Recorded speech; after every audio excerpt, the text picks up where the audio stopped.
রক্ত দিয়ে যখন হোলি খেলা হয় তখন মসনদ টিকিয়ে রাখা যায় না।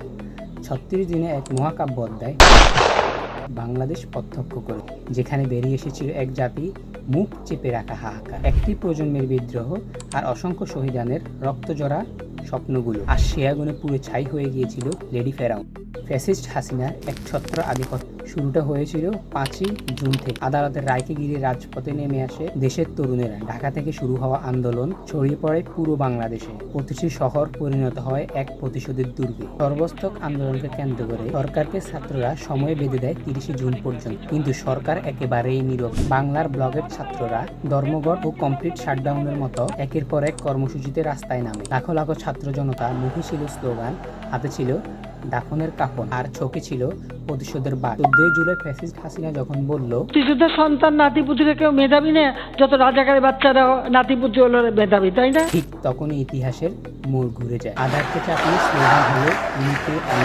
রাজাকার রাজা।